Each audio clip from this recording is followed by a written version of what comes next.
Yo guys, welcome to the Zelda fiction. Today we are gonna see, what if Naruto left Konoha and raised the Western Empire? Part 1. Huge shout out to Sadono for this story. If you end up liking this video, please consider subscribe, so without further ado, let's get into the video. A few days later. Naruto slowly opened his eyes and stared at a white ceiling. He looked around and found white walls and several empty beds. Damn it, I'm in the hospital again. He tried to remember how he got here, and images from the fight at the Valley of the End and of Sasuke floated into his head. He shuddered when he remembered what he had been forced to do to finally beat the Uchiha. Naruto let the fox out to play after Sasuke had almost killed him by piercing him with a chidori.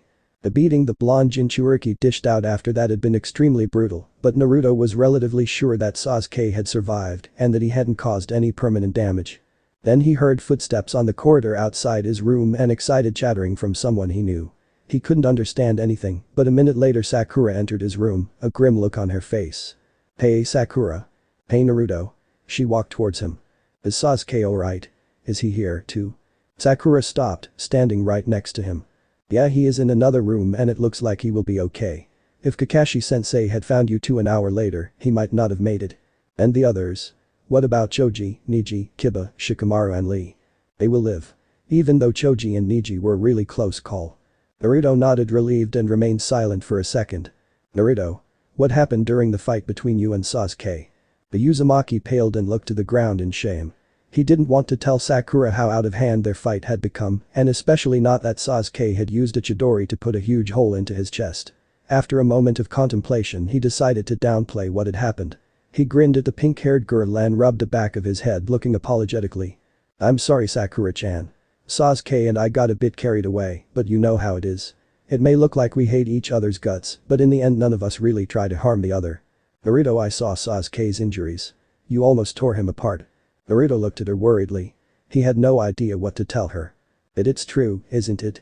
The way her voice broke and her slight stutter immediately told him that something was very, very wrong. "Sakura-chan." Naruto looked at her face and he saw tears and that she slightly trembled. "I didn't want to believe it at first, but you really are the fox, aren't you Naruto?" Naruto was surprised at first. And then terrified. "What are you talking about, Sakura?" She turned away from him. "I don't know for how long you impersonated my teammate, but you will pay for what you have done, QB. "Sakura, I am not the QB. It's me, Naruto. I am sorry that I hurt Sasuke so bad, but I had no other choice." The pink-haired girl just shook her head. "Even Tsunade-sama has seen through your deception. You are finished, demon." If it was even possible, Naruto became more frightened. What was she talking about? There was no way his surrogate mother believed this, too. Was there? "Sakura-chan. He fell silent, unable to form words. Sakura walked away without saying anything else towards her teammate. Shortly before reaching the door to the hospital corridor, she called out. "Anbu?" The team of Konoha Anbu entered the room. They ignored the pink-haired genin and went right towards Naruto. Naruto offered barely any resistance as they shackled him and placed chakra suppression seals on him. Then the Anbu dragged Naruto away and Sakura just stared after them. A few hours later, Shino Aburami, Hinata Hyuga and Tenten were summoned to the INT department. They were the only ones of the Konoha 12 who were neither hospitalized nor already informed of the complete situation. Yuuhi Kurenai was currently explaining things to the rookies. "So he has the KQB sealed inside of him." Inside, Hinata was screaming, but she tried to remain as calm as possible on the outside. "Yes, the council believes the beast has been manipulating him for quite a while now. They think that under Danzo he can at least still be used as a power to defend the leaf." Tenten asked. "Isn't it strange that Lady Tsunade so far treated him like a little brother or son, and now she pretty much throws him away? I mean, he just completed his mission successfully. No innocent was hurt or killed." "I don't know about that. I guess Lady Tsunade was convinced by the council's arguments." The usually silent Shino spoke up for once. "Can we talk to Naruto-san? He may be a monster, but he still was a comrade for quite some time." "I don't know, it may be a bad idea for you to meet him now." Hinata looked towards her mentor with pleading eyes. "Please Kurenai-sensei. There is something that I have to do." Kurenai looked at Hinata and sighed. She couldn't deny the girl such a heartfelt request. She shrugged and motioned the ninjas to follow. The jonin they met directioned them to a dark-looking corridor with several cell doors. Kurenai knew that there was no way to contact whoever was in the cell in question, so they had to wait. Luckily for them, it took only 10 minutes before the cell door opened and Kakashi stepped out. He had a grim look on his face. On his metal-reinforced gloves was some blood. Through the cell door they could see Naruto. He was chained to a chair, his chest was bare and sweaty. He had his head lowered, but the people outside could still see that he was crying silently and his face was bruised and bloody. "Hello Kurenai. What are they doing here?" Kakashi asked, pointing towards the group of rookies. "Hi Kakashi. They want to talk to Naruto." "I don't think that is a good idea. They should realize that Naruto is not who he pretended to be. He is the beast that killed countless of our Lee shinobi and my sensei." "Kakashi-san." Kakashi was surprised to hear the timid Hinata Hyuga speak up. "Please let me talk to Naruto. Like you, I have a score to settle with him." Kakashi looked surprised to the determined-looking Hyuga girl. "His stupid act made me fall for who he pretended to be. I want to give him a piece of my mind. Please Kakashi-san, I need to do this to get over him for good." Kakashi nodded, her argument made sense. "Alright. But Kurenai or I will stay with you." "No. I have to do this alone." Kakashi contemplated this for a minute, then he nodded and motioned for her to enter the cell. Trembling Hinata entered the cell and closed the heavy steel door behind her. Then she poured some chakra into the seals that covered all the walls and the door itself, and they began to glow in a soft blue light. She briefly activated her Byakugan. The seals were clearly working, even with her special eyes she couldn't look outside, and she was sure that as long the seals were active, no sound would be able to go into or out of the cell either. This filled her with a strange calm. She had all the time in the world to do what needed to be done, and no one would be able to intervene. She couldn't really believe her luck having managed to be left alone with Naruto, and she wasn't going to let this chance go to waste. Hinata turned towards Naruto. Tears were still running down his cheeks. She walked towards him, sat down in his lap and embraced him in a hug to comfort him. Normally Hinata would have never been able to do anything like this, but now in the safety of the cell, she found the courage she needed to help him. "Hinata?" Naruto was surprised. The girl had just talked about her having a score to settle with him, and now she was hugging him. In a compromising position no less.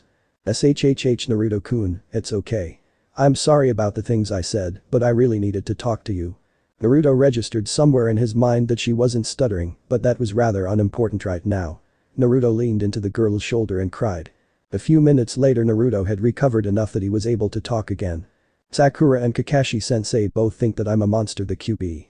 Naruto-kun, I have been watching you for a long time. I know that you are not a monster. But everyone else seems to think so." "No Naruto-kun, not everyone.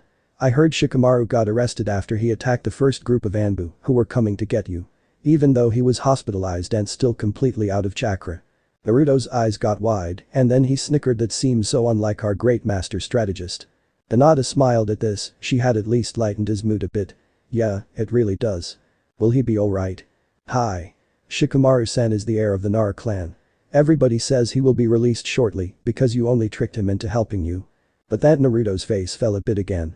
After a few moments of silence he spoke up again. Hinata, was what you said out there true? Did you really have a crush on me?" "No Naruto-kun.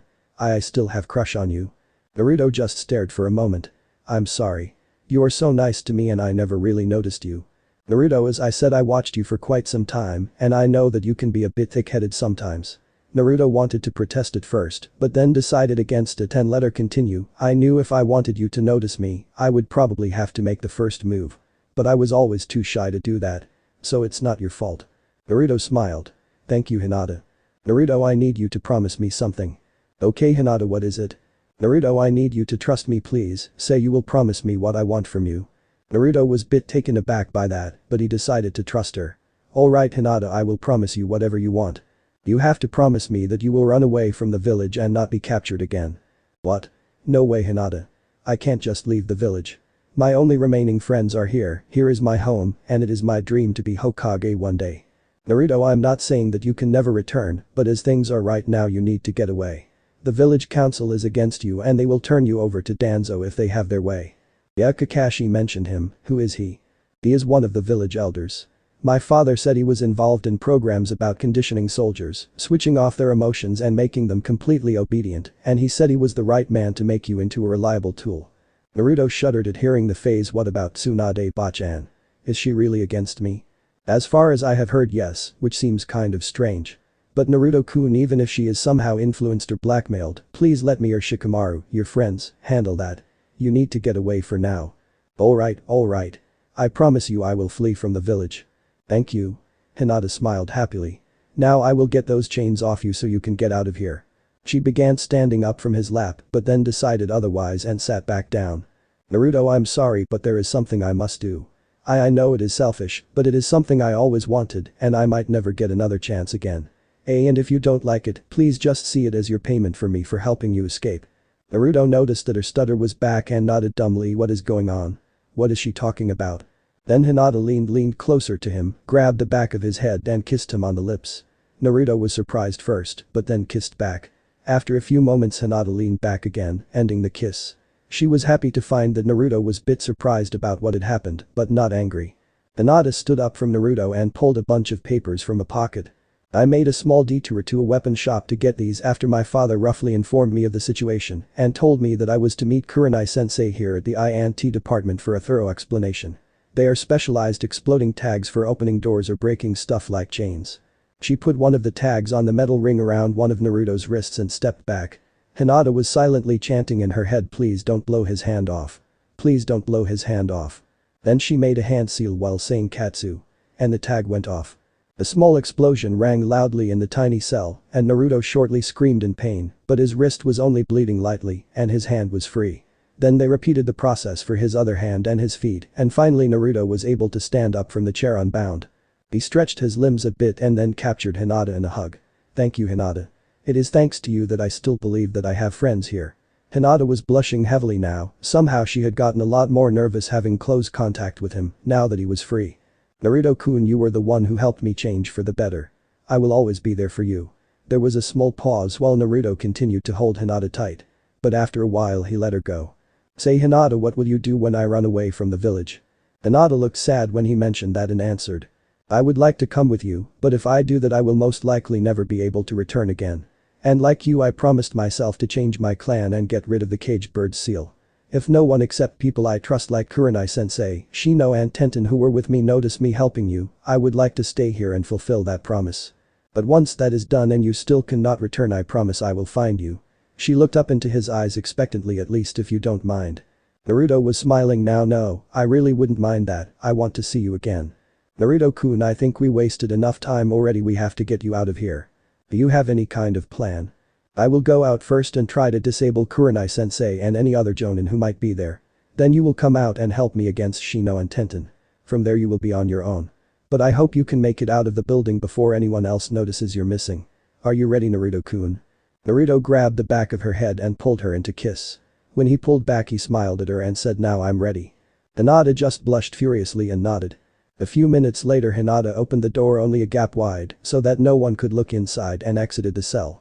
She looked to the ground to hide her face with the help of her hair, but with her Byaku gone, she could see that only Kurenai, Shino and Tenten had remained in front of the cell. Thanking her lucky stars the girl continued her plan. Kurenai saw Hinata, she had her head lowered and was sobbing audibly. Kurenai went over to Hinata, got on one knee because of the height difference, and hugged her. She noticed how the girl put her hands around her neck. And then suddenly her world went black. But she still heard Hinata's call, "Now Naruto."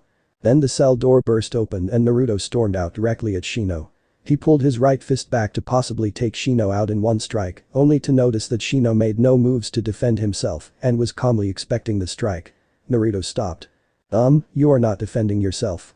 "That is correct." "Why?" "Well, I don't wish to oppose the village because of my duties as clan heir, I still see you as a comrade and friend. Not mentioning that I do not wish to anger my teammate Hinata. So logically being taken down by you while you successfully escape would be the best possible outcome of the situation. So you know what we are doing." After what Hinata-san said earlier, that was the most logical thing to occur. "Though I am interested in how she managed to get you free." Naruto winced at that but didn't answer his question. He looked towards Tenten. "Will you try to stop me?" "Nah, I don't think I will. You have changed Niji for the better and for that I really owe you." Naruto just grinned and put one hand on the back of his head. Now there were two more people he could trust. "Thanks guys." Hinata stepped forward. "Thank you Shino and Tenten.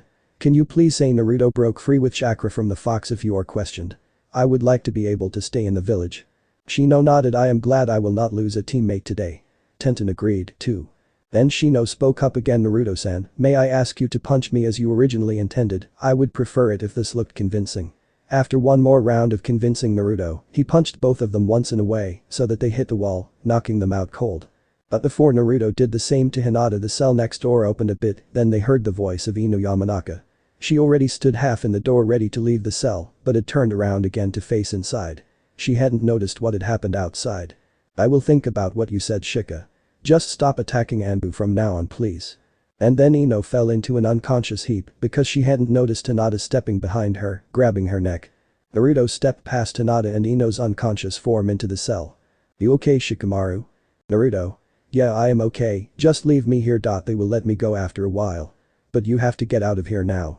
Sure thing, bye Shikamaru and thanks for attacking those Anbu for me. Wait. Huh? Naruto what is your plan?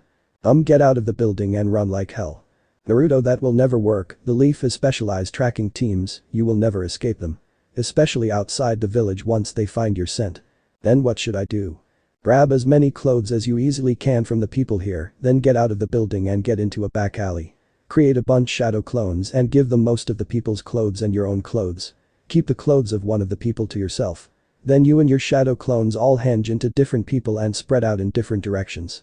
To confuse anyone following me by enhanced smelling right? Right. But the problem remains that once you are out of the village your pursuers will have it easy and even if they have to follow each trail separately, your chances are grim. So? It would be best if you could hide inside Konoha for a while. A place protected by seals so that nothing like the Hokage's seeing orb or the Byakugan can find you. The only problem being that there is no such place. At least none that is empty since hiding in a clan's home is a bit suicidal. That would be correct if the clan I am thinking about still had any other members. What are you talking about? Well it's just a theory of mine, but if you really belong to that clan, then you could easily get access to the compound by wiping a bit of blood on the seal on the compound gate. You think I belong to a clan? As I said it is just a theory, but right now I think this is your best bet. What clan are you talking about? I know there is no Uzumaki compound in the village. That is correct. But I am talking about the Namikaze. Behind himself Naruto could hear a gasp from Hinata. Who are they? You really should remember that Minato Namikaze was the 4th Hokage. Oh. Remember if you get access to the compound create a new shadow clone and give him all of your remaining clothes at best. Your trail must not end there or they might find you. The compound is north of the Western Plaza, the first big mansion on the left. Now get out of here. Right.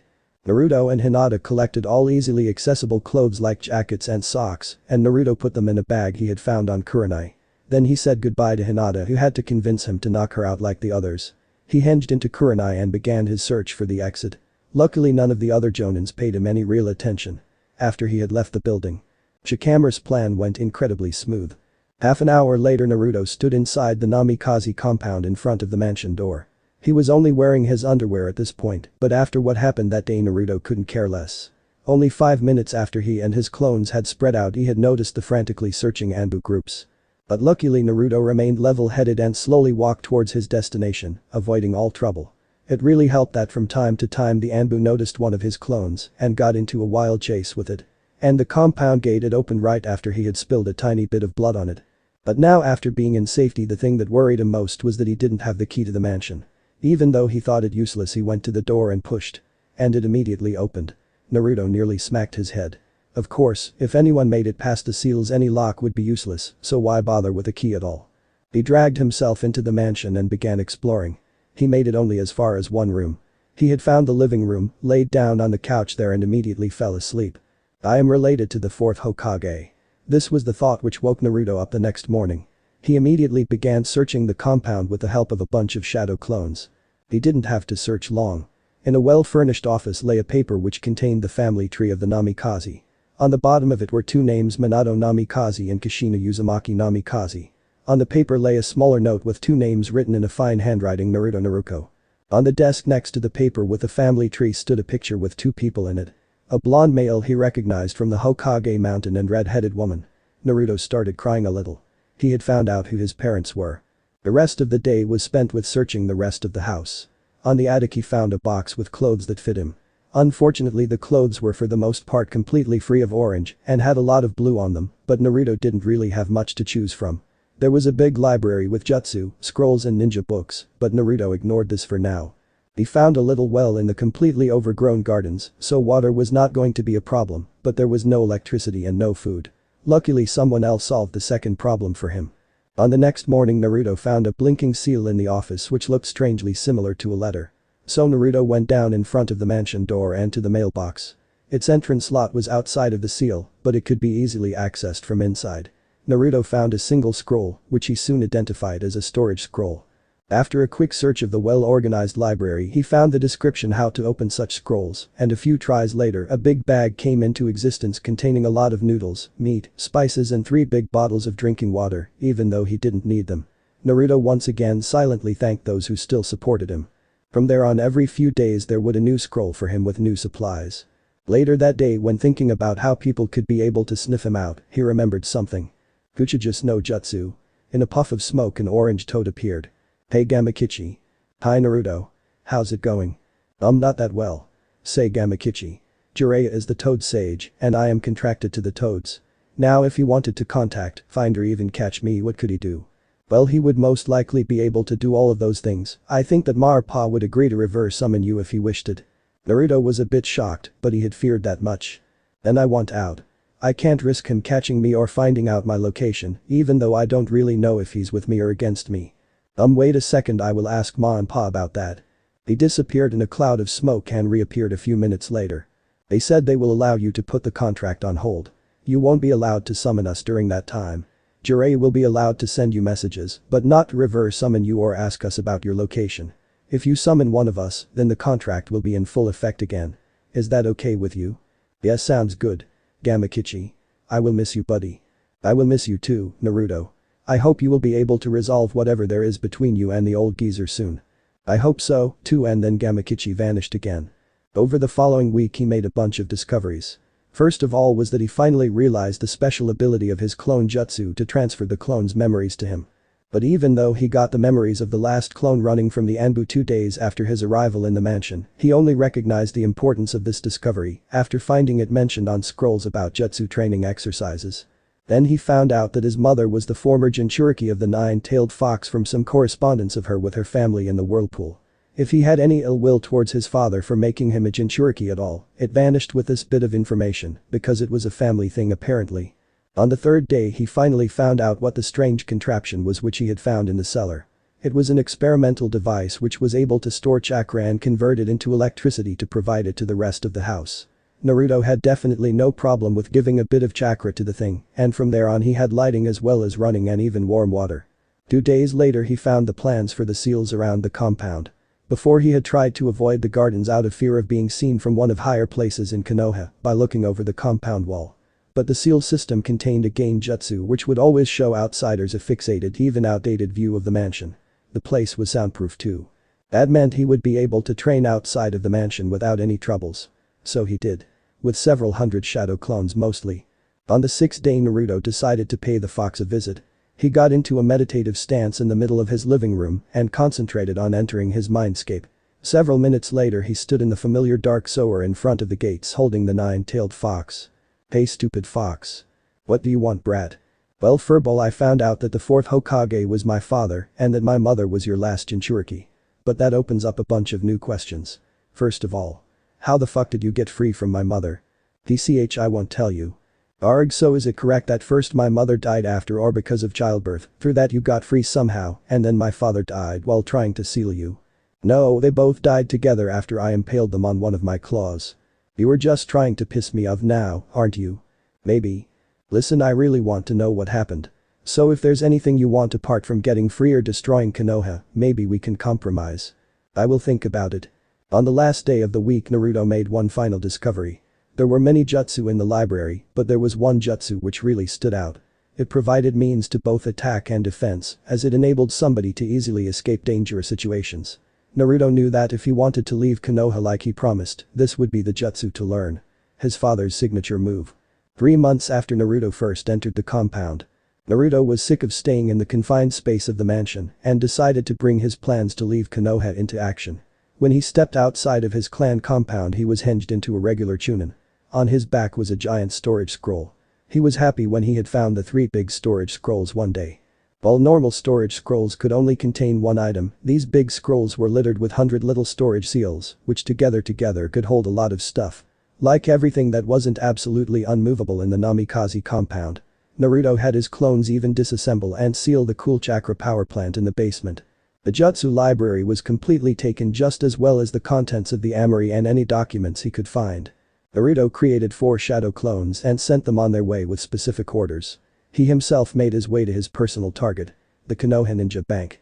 When he entered he noticed the place was littered with intricate seals, and he had to wonder if there were even still any seal masters in the village who could restore these masterworks should the need arise. He stepped towards the only banker he could see, a slim man, 50 years old maybe, with grey hair. A short look around verified that no one else was present. Naruto released the hinge and grinned towards the banker. "Hello, my name is Naruto Uzumaki Namikaze. I would like to extract all my clan's belongings." The eyes of the man became wide as dinner plates, but then he signaled Naruto to follow him into his office. "Sir, could you tell me if anything has changed since my departure? Am I still being hunted? I have to inform you that you have been marked in a class missing min. Even the information about the 9 tails was included. Since you are here you are probably already aware of that, but I want to assure you again that I will stick to the rules of my position as they were given by the first Hokage. We from the Konoha Ninja Bank don't answer to the Hokage or the council, but only to the individual clans." Naruto nodded. "Alright, first I would like to verify your identity." Naruto gave the banker his family tree and the documents for the Namikaze and the Uzumaki vault in the ninja bank. The banker briefly looked over the documents, then he pulled out 2 paper seals. "These are clan verification seals. You just have to smear a drop of blood on them. If the paper turns green you belong to the clan, and if it turns red you don't belong to it. Simple as that." Naruto smeared blood on both sheets of paper, and both the Uzumaki and the Namikaze one turned green immediately. The banker was obviously a bit taken aback by the fact that Naruto could prove belonging to the Namikaze clan, but was soon back to his professional demeanor. "But I won't need further verification since it is known that you are Konoha's last Uzumaki, and obviously Namikaze, too. All goods stored here belong immediately to you. But if you withdraw everything your clans automatically lose their status as clans of Konoha." "Yes, I know that. Then I need you to return the deed of ownership to the Namikaze compound." Naruto nodded and pulled out the desired document. The man then began to write onto a special form. "Now I need you to sign here and we can begin the transaction." Then the man led Naruto into the basement, past heavy metal doors with seals so powerful Naruto felt as if he could hear the chakra humming. In the vault there were a bunch of gates like the doors before. They had security seals on them too, and clan crests. The banker stepped to one of the smaller gates. "This is the Namikaze vault. Would you please pour a bit of blood on the seal to the left?" Naruto did as he was told and noticed that the man did the same on his side. Then he turned away from Naruto to hide a bunch of hand seals, and then a grumbling noise was heard that signaled that the great lock had sprung open. Together they opened the gates to the vault. Inside there was a small pile of gold bars and a slightly bigger pile of some sort of metal, in addition to several boxes. The Namikaze vault containing 5 tons of gold and 10 tons finest chakra conducting metal. In addition to that there is a special chakra sensitive stone and several other gems. Together this amounts to roughly 5% of Konoha's reserves. Then he walked over to the other side of the room. On that wall the doors were a lot bigger and Naruto recognized the clan seals immediately. Uchiha, Senju, Hyuga, and an unmarked 4th door. The banker stepped up to it. Together with Naruto's help he unsealed the gates and while pulling them open he began to explain. Before the destruction of the Whirlpool village a good size of the village's gold reserves was brought to safety and stored here in the Konoha Bank for safekeeping. The open gates revealed several big piles of gold and 3 swords in the back of the room. The vault contains 150 tons of gold and several diamonds, equaling 20% of Konoha's reserves. Additionally there are 3 family heirloom swords of unknown value. The man pulled out a handkerchief and wiped the sweat from his face because moving the heavy metal doors was hard work and because Konoha would soon be a lot poorer. As you can see together the content of both vaults amounts to 1/4 of Konoha's financial reserves. I have only one question. How do you plan to move all that stuff? Naruto grinned at that. No problem. He unsealed another of the big storage scrolls and rolled out both the new one and the one half filled with the stuff from the compound on the floor. Shadow clone jutsu. 50 Narutos poofed into existence. Alright everyone. Seal away. And with that the clones began the tedious task of carrying the gold and the other stuff to the scrolls and sealing it away. 2 hours later both vaults were completely empty and Naruto strapped the 2 big storage scrolls to his back. Then they began their ascent back to Earth level. So I guess once they contain something you can't seal the scrolls away anymore. Yeah, I really wish you could. It would save me from having to carry these things, but I'll manage. The banker nodded, he still couldn't completely comprehend how storing away so many tons of gold was possible. By the way, I have to inform you that as according to the first Hokage's law, I will make your transaction known to the council in 1 day. Naruto nodded of course. They then reached the lobby. Anyway, I hope you will return to Konoha one day, rebuilding your clan. Naruto nodded. I would like that too. Bye Mr. Goodbye Mr. Uzumaki Namikaze. Seconds after exiting the bank, Naruto appeared outside of Konoha in a yellow flash, where one of his clones had thrown a kunai over the wall. One of his previously created clones was tasked to check whether there were any news about Hinata or anyone else of the Konoha 12 being in trouble. But the only interesting thing he could find was that after 3 months of probation, Sasuke Uchiha was back on active duty. Another clone came out of hiding in the middle of the night. He had bought a bit of paint and wrote on the mailbox of the Namikaze compound, "Thanks. I'm out of here. None." One day after Naruto's escape from Konoha. "So you are saying that Naruto Uzumaki stole 1/4 of the village's financial reserves?" Village elder Himura was livid. In fact, all of the village council was quite unhappy with the recent development. As I already stated earlier, esteemed elder, this was a completely valid transaction. What about the mansion? There were rumors a copy of the Whirlpool's complete jutsu library was brought there before its demise. Danzo asked. "Well, just like the Namikaze and Uzumaki vaults in my bank, the mansion is completely empty. I visited it this morning and even most of the furniture is gone. All vanished into young Uzumaki Namikaze's storage scrolls. Stop associating our village hero with that thing." Elder Kaharu was shrieking because of the stress at this point. "I can guarantee you, esteemed elder, that Naruto Uzumaki Namikaze is the legitimate son of Minato Namikaze, the late 4th Hokage. The seals clearly indicated that Naruto is indeed a Namikaze, and all the other Namikaze perished long before Minato. And then there is the little fact that Minato was married to an Uzumaki." Most of the council's eyes rested on the Hokage now. She was the only one who definitely had to know if this information was correct. The Hokage sighed, explaining this mess would definitely give her a headache. 2 weeks after Naruto's escape from Konoha. Naruto appeared in a yellow flash inside of a dark laboratory. The laboratory belonged to Orochimaru and contained everything an evil scientist could dream of. There were tanks with strange creatures on the wall, the tables were littered with stuff and a lot of blubbering substances, and there were 2 floating eyeballs in a jar. Naruto himself was breathing hard and clutching one hand to his right eye, which was visibly bleeding. Naruto had found the entrance to this base of Orochimaru a few hours ago and had decided that, armed with his father's incredible jutsu, he should do the world a favor and rid it of the crazed Sannin. He had hidden his storage scrolls and then made his way into the snake's lair. The first thing that went wrong was that he didn't realize when he passed some kind of seal which cut him off from his retreat option, the Hiraishin kunai, which was resting outside beside his storage scrolls. But even worse than that was engaging Orochimaru himself. Even though the Hiraishin was superior to pretty much everything in the Snake Sannin's jutsu library, this really didn't help because Naruto lacked the speed, tactical awareness and overall experience that was needed to fight on same level as Orochimaru.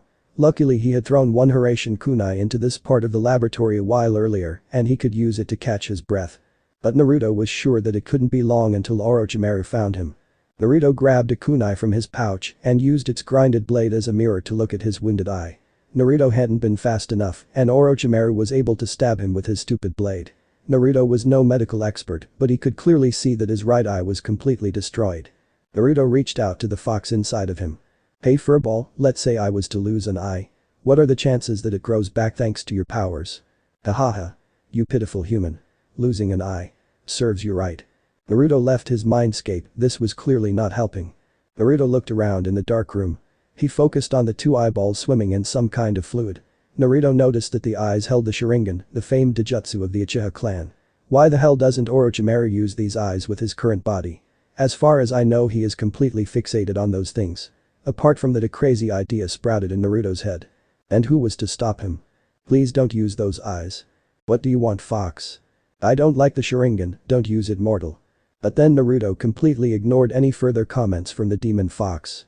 Naruto had been quite fed up with their recent interactions. Under heavy pain, he removed the remains of his right eye from his eye socket. Then he grabbed one of the Sharingan eyes from the jar and plopped it into the empty socket. Under normal circumstances, an eye transplantation should have never worked like that, but the powers of the demon fox helped immensely. Within minutes, they bridged a small distance between the cut-off nerves in Naruto's skull and the nerve ends on the back of the preserved eye and brought it back to live. Naruto could see again. But only for a brief moment before his eye erupted in pain. It was a hot, searing pain that seemed to run from his eye into his brain. Naruto was rolling on the floor clutching his eye and he was already close to ripping the eye back out again. But then the pain stopped as fast as it had come. What the hell was that? "Take that kunai out again and look at your eye, something has happened." Naruto again took out the kunai to take a look at his eye.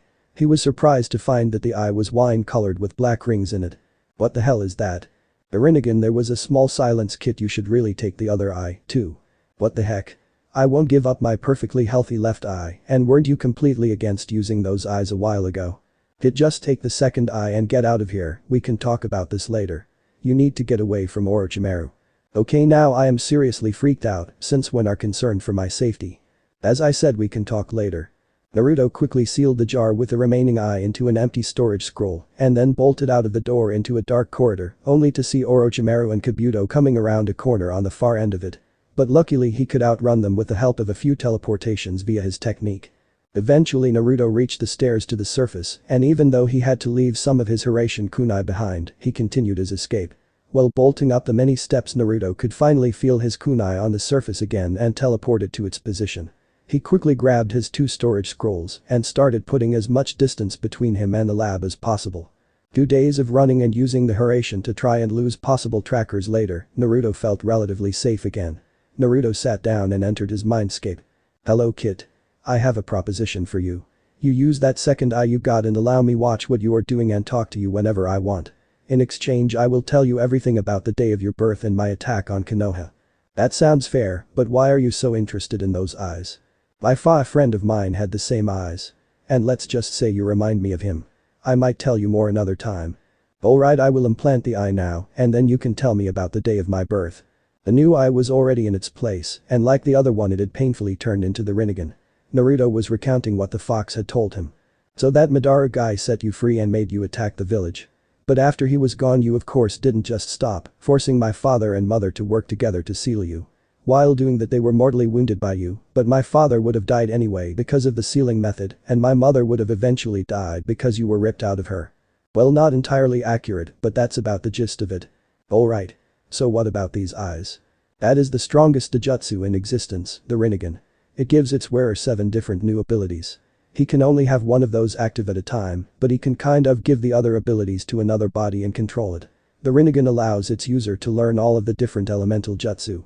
Additionally, it gives better eyesight, basic chakra seeing abilities, and lets you share your sight with those mentioned other bodies. Other bodies? Like corpses? That would be gross, wouldn't it? No, you should be able to use those shadow clones of yours. Now try to focus chakra into your eyes to access those powers. It took Naruto several hours to figure out how to access the different abilities.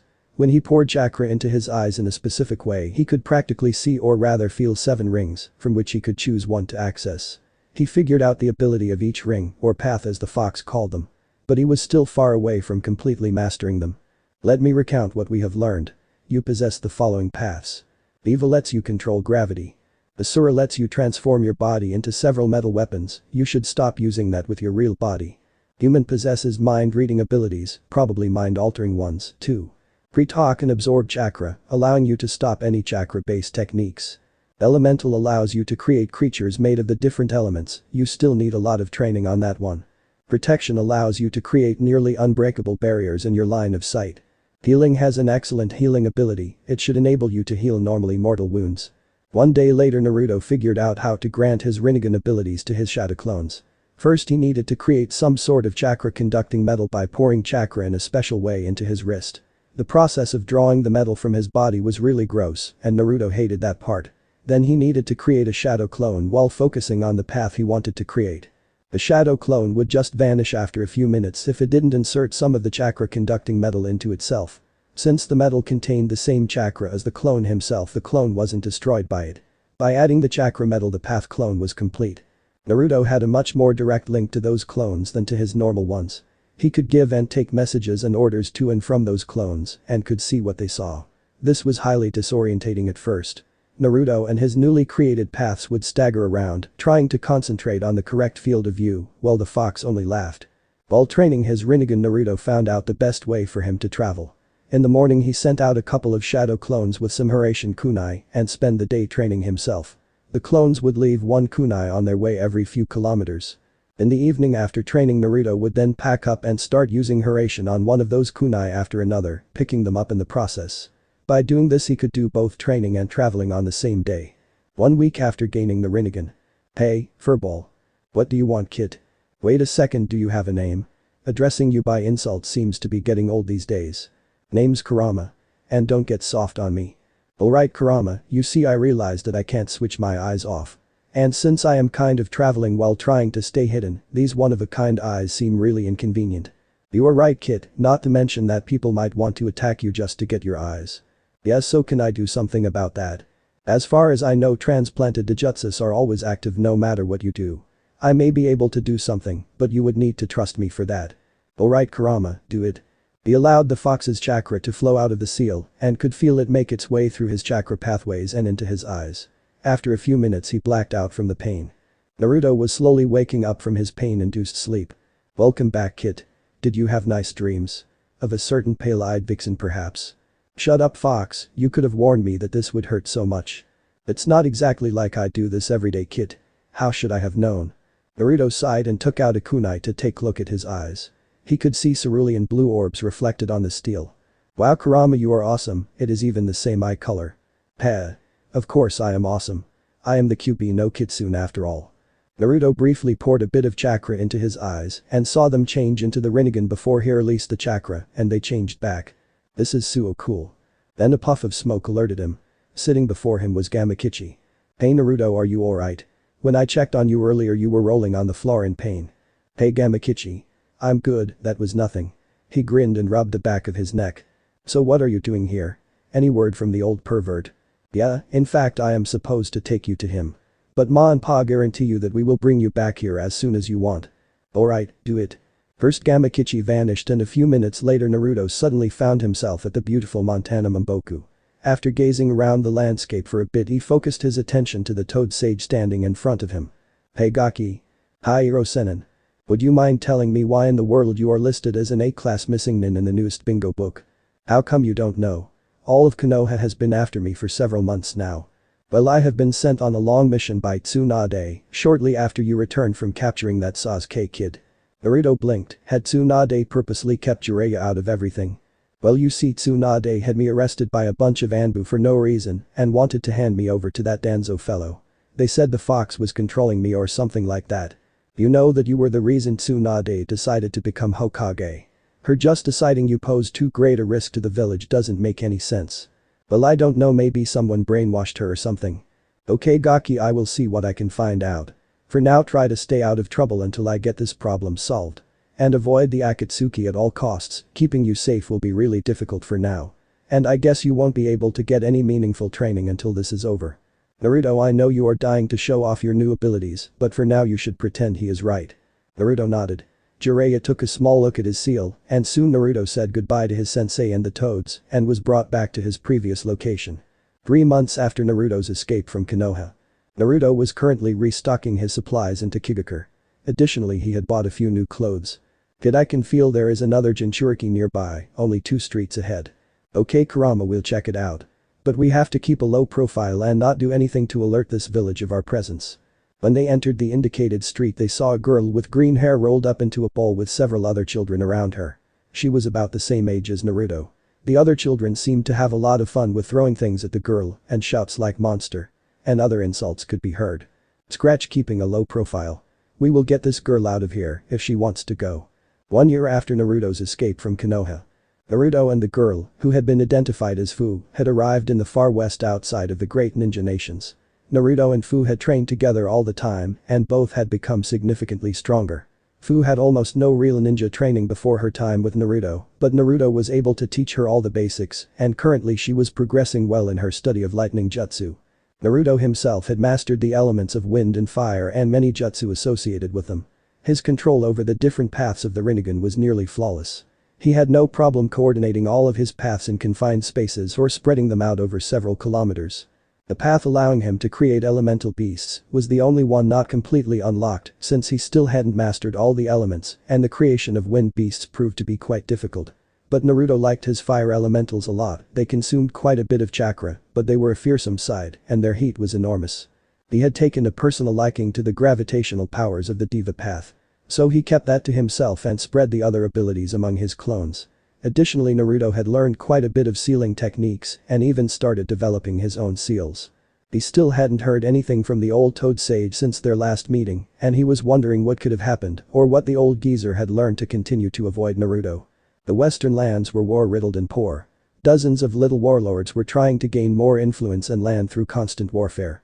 Bandits plagued the land and stole whatever the constant wars hadn't taken from the population. Most of the soldiers serving the warlords were normal people or samurai. Knowledge about ninja techniques was a rare thing, and the secrets of those techniques were closely guarded by a few elitist clans. It was still before noon and Naruto and Fu were doing their daily training exercises when one of Naruto's scouting clones dismissed himself. Naruto learned about a small town with a castle nearby. In the local arena there was seemingly going to be some sort of event. Naruto and Fu decided to take a look. After a few Horatian teleportations, during which Naruto carried the girl, they reached their destination. There were several groups of soldiers located in small camps all around the city. Many people were going towards the arena, so Naruto and Fu decided to do the same. By asking a random stranger, they found out that the local warlord had perished in the last battle and they were holding a tournament to determine the next one. To enter it was required to pledge a substantial amount of soldiers to the small nation's cause or give a great amount of money or a combination of both. Fox. I am seriously thinking about going into the tournament. I mean, it doesn't look like I will be able to return to Konoha soon and maybe I can help these people as warlord. Go for it. Traveling around and training all the time has become boring. Fu, what do you think? How does Warlord Naruto Uzumaki Namikaze sound? And we just keep traveling alone. I don't like being around idiots. Naruto's sweat dropped, the girl trusted him but still had severe problems with being around other people. Fu, you have to eventually be able to interact with other people. Besides, they don't know Jinchuriki or tailed beasts in this land, so they won't hate us. Alright. But if they turn against us, we get out of here.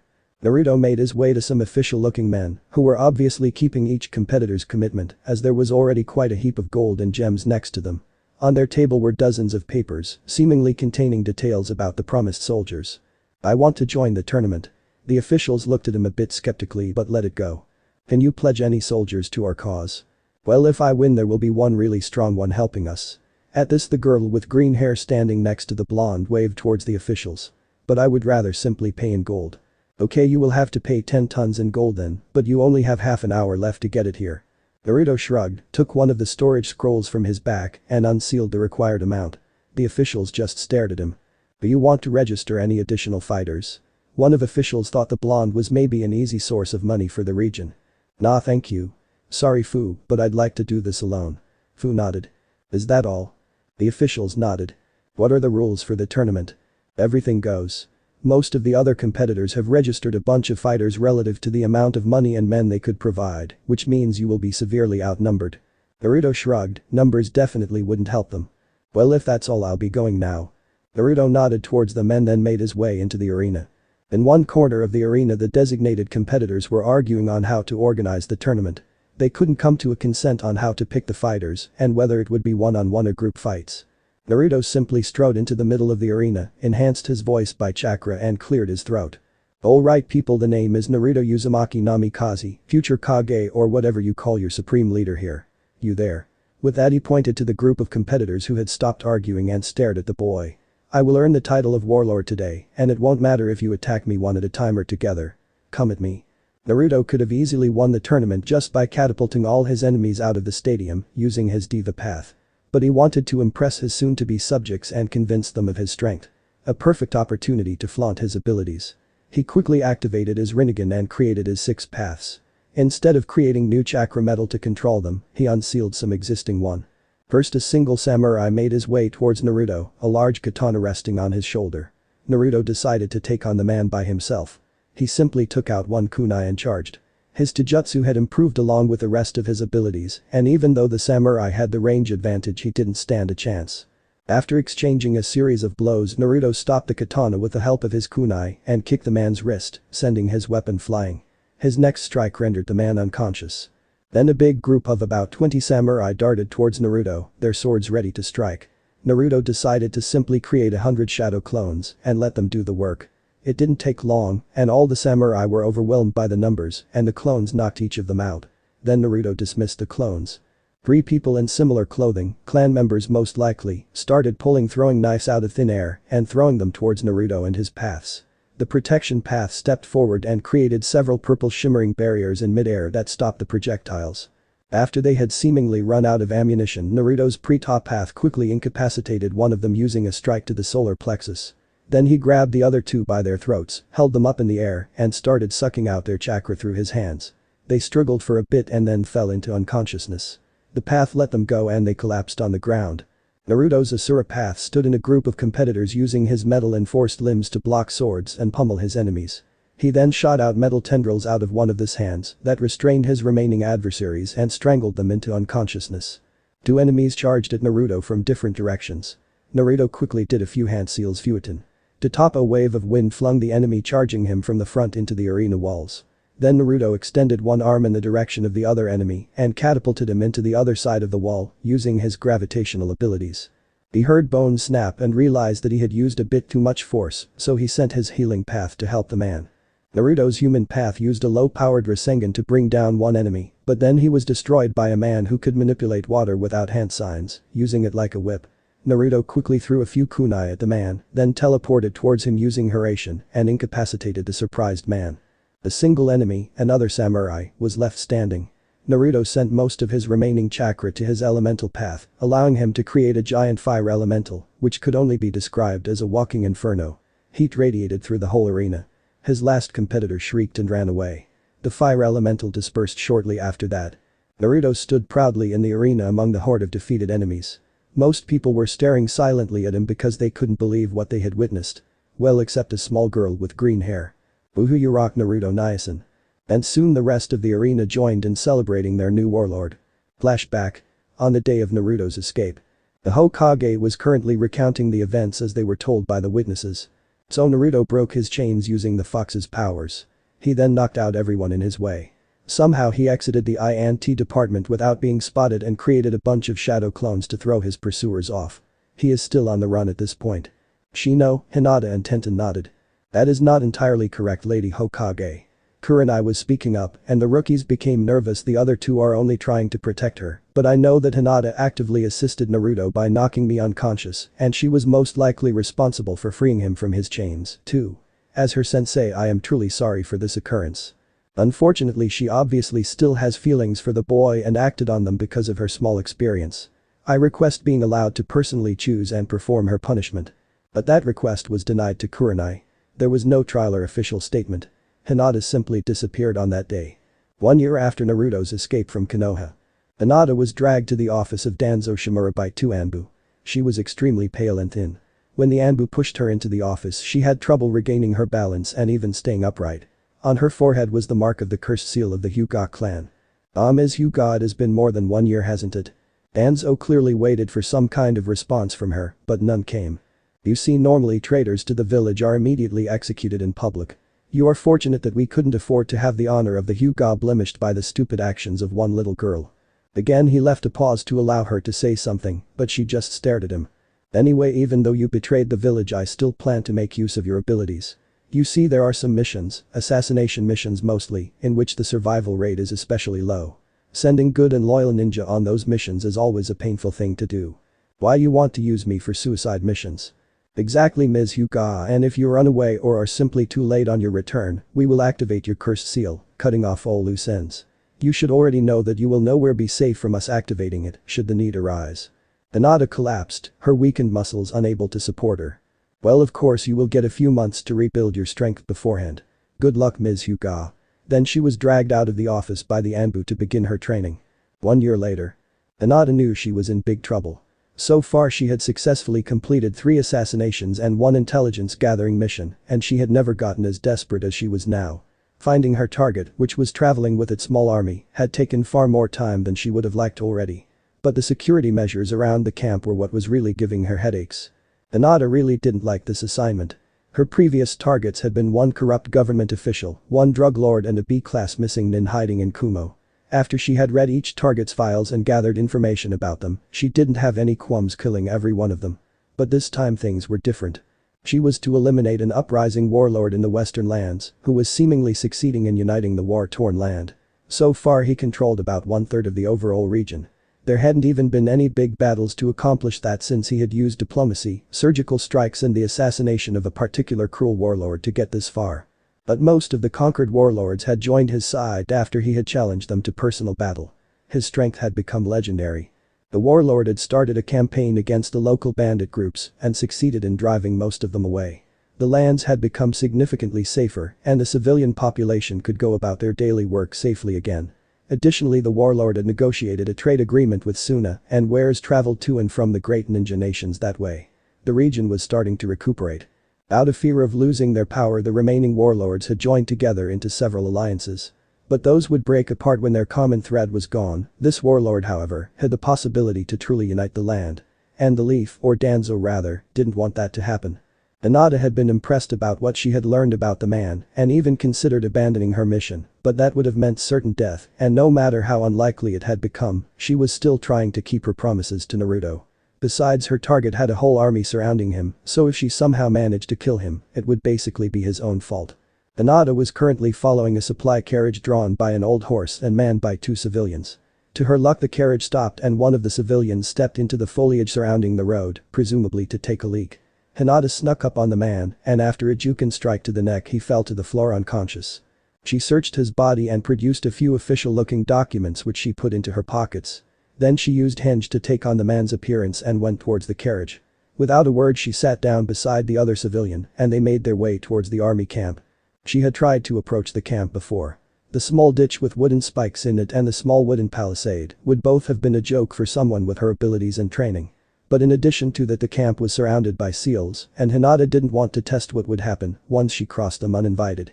To normal eyes, the seals were just lines out of white condensed pulver running all around the camp in weaving lines. But to her Byakugan eyes, the flow of a vast amount of chakra through the seal and its intricate patterns was a beautiful thing. She was sure she was dealing with a true seal master, so any head-on approach had been discarded. When they arrived at the gates of the camp, a single soldier stepped forward and demanded their papers. Hinata simply handed him the one she had stolen from the civilian. The soldier took a brief glance at them before he took out 2 paper seals and gave both herself and her traveling companion one of them to hold in their hands. When she touched the paper, Hinata could feel a brief surge of chakra. If the soldier had had any ninja training, he would have seen Hinata's transformation falter for a split second when the foreign chakra entered her. Or he would have just sensed her transformation in the first place. But neither was the case and he lazily waved them along. Inside of the camp, another soldier collected the paper tags from them and designated them to a storage tent.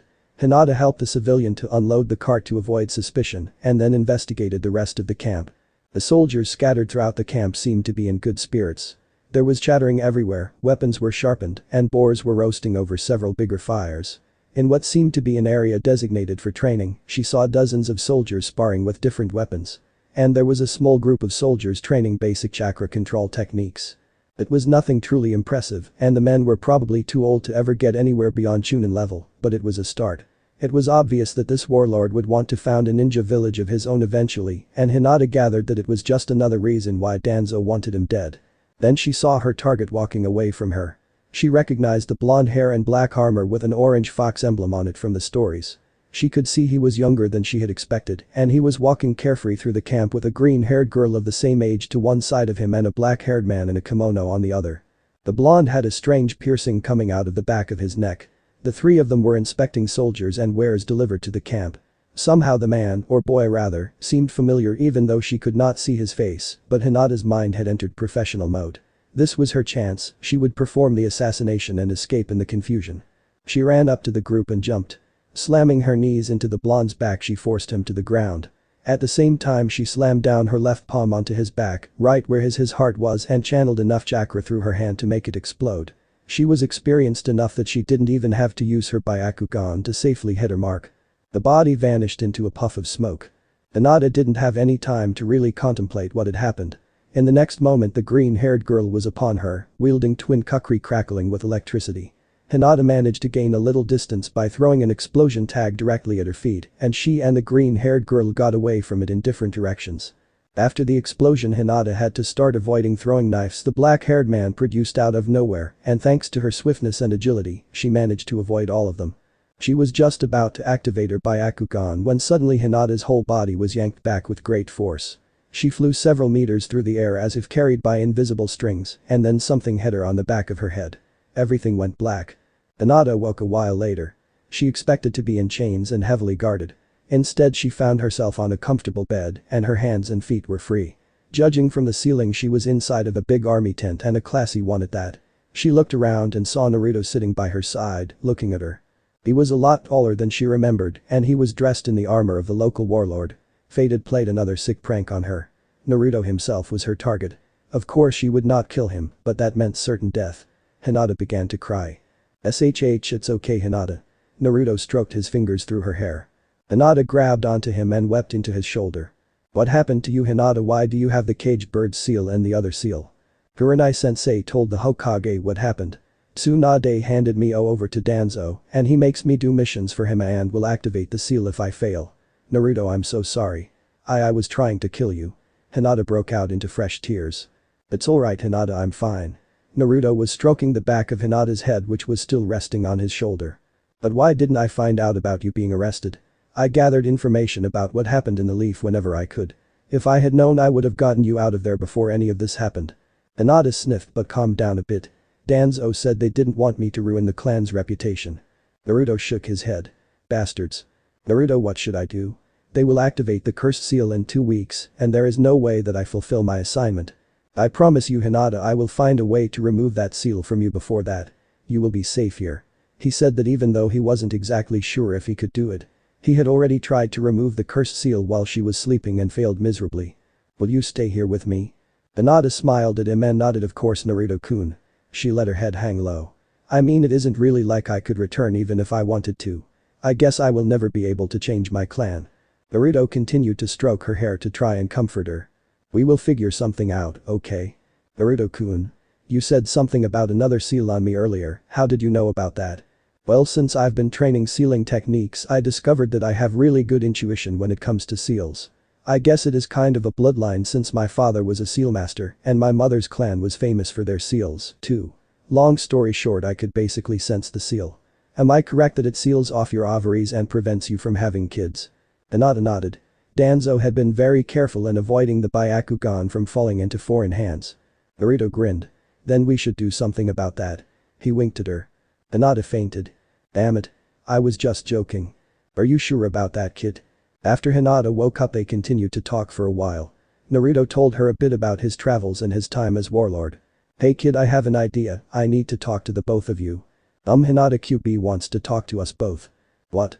"Well, you see, we've been getting along quite well since the whole eye incident." "Eye incident? Wait, I'll show you." Naruto briefly flashed his Rinnegan. "Cool, huh?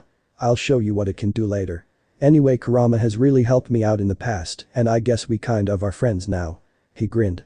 "I promise he won't eat you." Hinata just nodded. She was a bit dazed by this information. Naruto produced a sheet of paper, drew a seal on it and attached a tag to her forehead. Then he got into a meditative position while holding her hands and told her to do the same. A few moments later, they were standing inside of the sewer of Naruto's mindscape. "Hello, Naruto." "Hello, little vixen." He gave her his biggest predatory grin. "Yep. Stop teasing her, fox." Then Hinata remembered her manners. Hello, Lord QB. Just call me Kurama girl. Anyway, listen, you two. You have 2 major problems. First is the obvious one. The seals on her. You are currently unable to remove them, and if I may take a guess, I would say it will take you years to gain the necessary skill. We may be able to negotiate with the Leaf, offering them funds and whatever they want, but they will bleed us dry and may decide to activate the seal at any time. Naruto and Hinata nodded. Then there is the second problem. Your vixen is weak. Hinata got depressed again, while Naruto became extremely angry. What? Shut up, you stupid fox. Hinata is not weak. But she is. If the Chunin exams are any indication, her chakra reserves are low, she has little stamina, and apart from that she is quite fragile. Naruto was close to jumping into the fox's cage to pummel the stupid animal. He is right, Naruto. Hinata was crying a little at this point, but the fox just continued. Of course I am right. Anyway, this poses a big problem. Since you won't always be able to protect her, and if things go as I think they will, you would be absolutely devastated if she ever got hurt, captured or killed. Hinata threw a hopeful glance at Naruto, who still glared at the fox. But all of that doesn't matter because I have thought of something which would solve both of those problems. Both Naruto's and Hinata's eyes grew wide at that statement. You mean you can remove the seals and make me stronger? Hinata stared at him hopefully. That's what I just said. But of course what I propose is quite drastic to be able to achieve so much. What do you mean? I recommend unsealing me and resealing me into Hinata. What? I mean there is so much wrong with that. Unsealing you would kill me, and as far as I know, sealing you into her would kill her, too. Relax, kid, I have thought of everything. First, I will give you a small portion of my demonic chakra to keep, that should keep you alive. Second, the reason why mature hosts die is because we tailed beasts have the option to kill them. You see, all seals allow a tailed beast to leak a small amount of demonic chakra into the host system, and while the undeveloped chakra pathways of newborns can adopt immediately, the more rigid pathways of older people take longer to do so. So as long as I don't release too much chakra into her system and let her adapt to me, she will be fine. And you can get rid of the seals. Since I will have direct access to her chakra pathways and can help her heal any potential damage, that should be no problem. How can you make me stronger? Well, the obvious thing is that over time your chakra pathways will widen substantially to accommodate to my presence, and your chakra reserves will grow. Additionally, you will have self-healing abilities thanks to my chakra. And then there is the reason why Naruto could never access my full power, but it will be possible for Hinata with a completely new seal. Naruto nodded in understanding the missing key. Exactly, to the 8 trigram seal as the 4th used it belongs a key, which allows to safely strengthen and weaken the seal. When you are strong enough you could even unleash me myself, little vixen. Hinata staggered a bit at that prospect. But what about Naruto? I don't want him to be in danger because I take your powers from him. I don't think that will be a problem. Among his other talents he possesses those freakish eyes of his and will be perfectly capable of defending himself. Because of his Senju bloodline and my remaining chakra, he should even retain a bit of his self-healing ability. By the way, just like my own powers, his eyes naturally increase their wearer's chakra reserves, but since there is a limit to how fast a person's reserves can grow, a lot of that potential growth is wasted at the moment. Alright Fox, let me talk to Hinata about this for a moment. And if we agree I will make the necessary arrangements. Naruto exited his mindscape and he and Hinata stared at each other. So what do you think? I don't know. Can we trust him? And is it really safe that you won't die? Well, as I said, I trust Kurama and see him as a friend, and he even had the perfect possibility to harm me in the past if he had wanted to. Anyway, if he thinks we will both get through this alive, I believe him. Hinata, I really hate seeing you at the whims of that Danzo jerk, and I see no other way to help you. So please let us do this. Oh okay, Naruto. It's funny actually. If we were still in Konoha I would never agree to this because I wouldn't want you to bear that burden and be looked down upon by everyone else. But here people look up to me. They know of the QB and they respect me for it. And Kurama really isn't such bad company when you get to know him. Hinata smiled, she was happy Naruto had found a place where people saw him for who he was. Alright, let's do this. Naruto entered hyper mode. He gathered sealing equipment, rummaged through scrolls and cleared the middle of the large tent. He went through a couple of hand seals and a small sealing altar appeared, just big enough for a newborn baby. There was a circle of lit candles around it. Naruto and Hinata stared at the thing. Well, you should sit down, I guess. Hinata nodded and sat down on the far too small altar. Take off your jacket and roll up your shirt a bit, I will need access to your belly.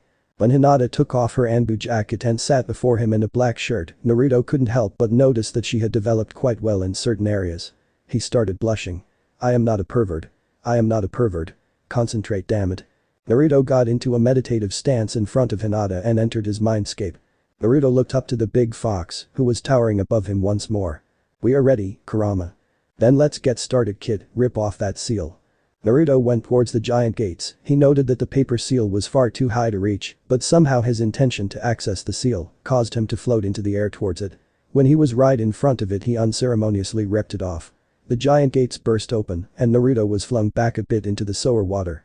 Naruto, what are you doing? Kurama and Naruto stared at the newcomer. Dad. Naruto jumped the former Hokage Minato Namikaze, who had appeared suddenly and grabbed him in a fierce hug. Naruto, why have you freed the Nine Tails? Well, I kind of have to seal him into a friend of mine to help her. I see Minato was currently accessing some of Naruto's memories and one those unnerved him quite a bit. You have left the Leaf Village. Yeah, I really didn't want to. But things went bad and I think Tsunade Bachan is being manipulated somehow. Minato nodded. I don't mean to disturb this tearful reunion, but I am kind of having problems containing my chakra now that the seal is wide open. Minato stared at the QB. Naruto detached himself from his father. What do I need to do? Come here, kid, grab onto me and pull. By doing that you should be able to draw out a portion of my chakra. Then cut it off from me with something sharp.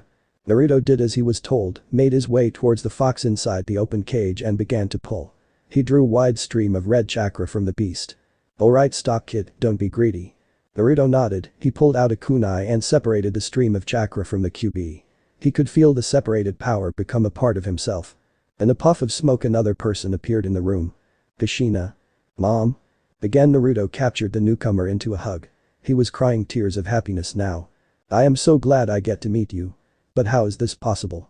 Minato grabbed the back of his head. That would be my doing. I sealed some of my own and your mother's chakra into you to help you." Naruto smiled and leaned closer to Kushina. Kurama cleared his throat, not breaking free was getting increasingly difficult. Minato spoke up. "Naruto, I will perform the sealing. I will make sure you have some time to talk to your mom." "Thanks dad." Minato ruffled his hair. "I know you will make me proud Naruto, make sure your mother tells you about a certain enemy you will have to face in the future." Naruto nodded and the fourth Hokage vanished from the mindscape. "Now Naruto, you have to tell me how you have been." "Okay, but you will have to tell me how you met dad." Naruto grinned. "Sure." While they were talking the QB started to be drawn out the mindscape, but they paid it no mind. Minato took control of Naruto's body, he went through several hand seals and concentrated on the QB, then he slammed his hand onto Hinata's belly. All the time she had been anxiously waiting for the sealing to occur. Minato could feel the fox's chakra being drawn out of Naruto's body and into the girl, and let his own remaining chakra be drawn with it. There was still one thing he had to find out from the demon. "Why are you helping them?" "How wouldn't you want to know? It's the Rikyu Senin's prophecy, isn't it? Naruto is the sage of the six paths reborn." The fox grinned at the former Hokage. "No, I am sure that Naruto is not the reincarnation of the sage of the six paths." "What do you mean?" "I won't tell you." The fox grinned even wider. "Consider this your punishment for sealing me away against my will." Minato continued to try to get more information from the fox, but soon his chakra was spent and he vanished. Naruto woke up with a terribly aching back. He noticed that they had spent the night on the floor. The sealing altar was gone and Hinata was still sleeping, her head resting on his shoulder, snuggled against him.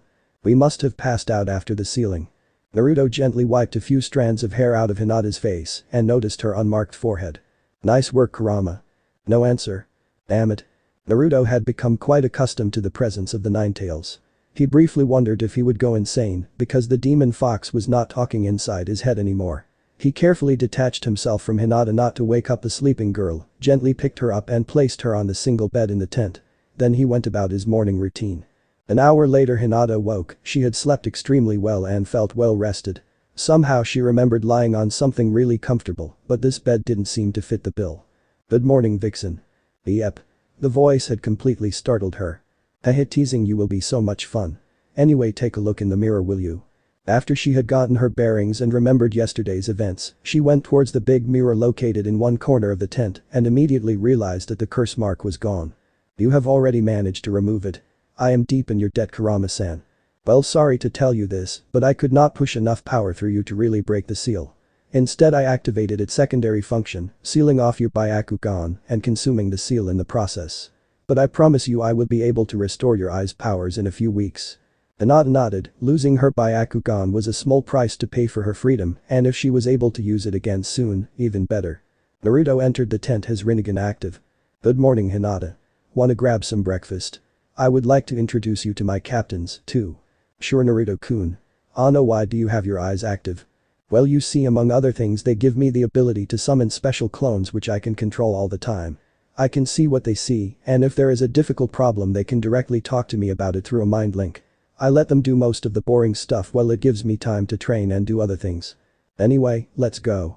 He grabbed her hand and led her to a big tent with several tables, which were loaded with food. Naruto introduced her to the black-haired man from the day before, who identified himself as Kentaro Yamamoto, leader of the Yamamoto clan. The Yamamoto all had the ability to store a certain amount of items in a pocket dimension for later use. Then there were Seigen Ashikage, an old gray-haired and war-seasoned samurai veteran, and Genri Takeda, member of the Takeda clan, who used birds both for scouting and in combat. Genri had a falcon on his shoulder and fed him from time to time while eating breakfast himself. Naruto told Hinata that he had several other captains who were currently on missions, spread out throughout the country. After breakfast Naruto briefly showed Hinata around the camp. "Ano, can I wash up somewhere?" Naruto nodded. "Sure, but the possibilities to do that inside the camp are quite limited. I'll take you to the river where Fu and I go." He unceremoniously picked her up and suddenly they were standing near a small creek. Right before them was a deeper and wider spot inside the stream where the water was flowing slowly, allowing to take a swim. "What was that?" That's my father's technique, the Hiraition. Anyway, I'll pick you back up in half an hour." And in a flash he was gone. Hinata stripped down and waded into the water. The water was cold, but on her missions Hinata had grown accustomed to such circumstances. So she didn't mind and soon grew quite relaxed while swimming a few rounds. Suddenly an electric shock went through her, more irritating than painful. Yep. The girl with green hair was walking towards her on the water, lightning still crackling in her right hand. She stopped right in front of the still submerged Hinata, towering above her and trying to look intimidating. You tried to hurt my Niacin. But on her face was more of a pout than an angry stare. Hinata felt a bit relieved. She had wondered what kind of relation Naruto had to the green-haired girl, and it seemed she didn't see him as a potential partner. I am very sorry for attacking Naruto-kun. I would never want him harmed. He was very dear to me back in the Leaf Village and is so still. The girl nodded and let the lightning in her hand fade out. He told me about you and how you saved him. Anyway, I'm Fu. Nice to meet you. I'm Hinata Hyuga. How did you get to know Naruto-kun? You seem to have much better ninja training than anyone else I met here. The girl shuddered slightly. Naruto rescued me from Takigakure. I was not welcome there because I contain the seven-tailed beetle. Has Naruto told you that he sealed kurama into me? Fu nodded. He did, and now that you're like me, do you want to be my Nisin? She asked this with somewhat exaggerated innocence.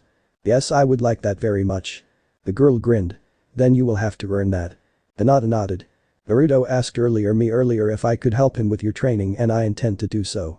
I should be able to put you through the most effective training possible now that you got the QP sealed inside you.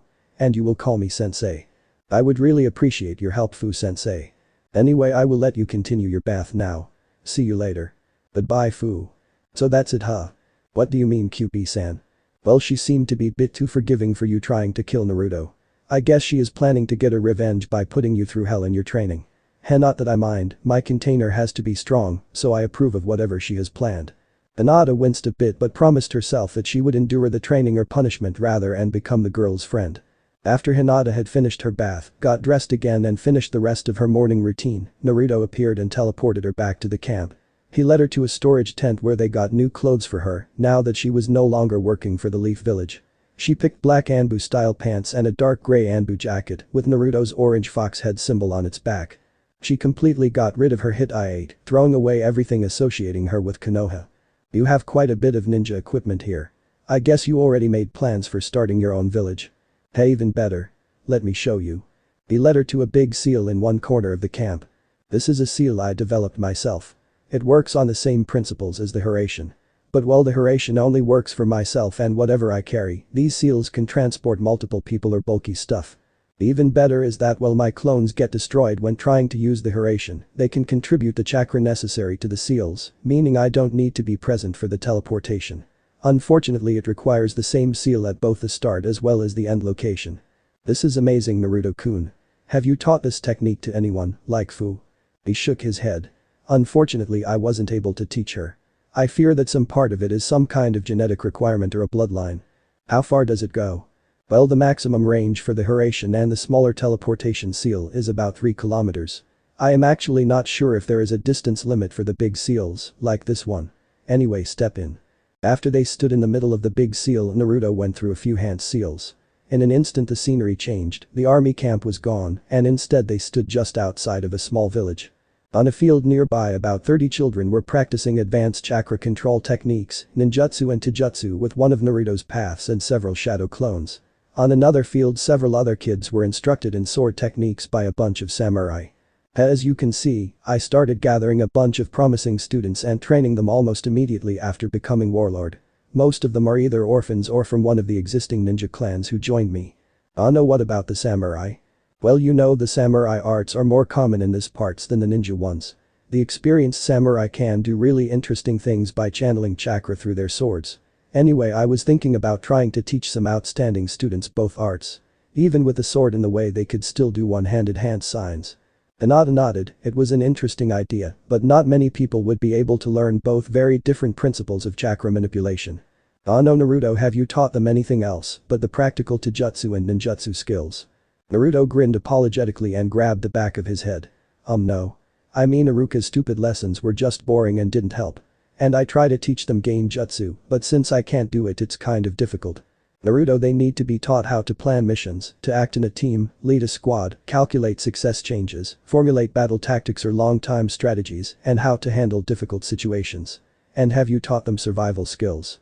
They will need to know how to seek or build a shelter, what plants are edible, how to track enemies and prey, and they need to learn how to be stealthy. If they don't have those skills when starting missions, they will most likely die. Naruto's face fell. Damn it, I really wanted to avoid putting them through that.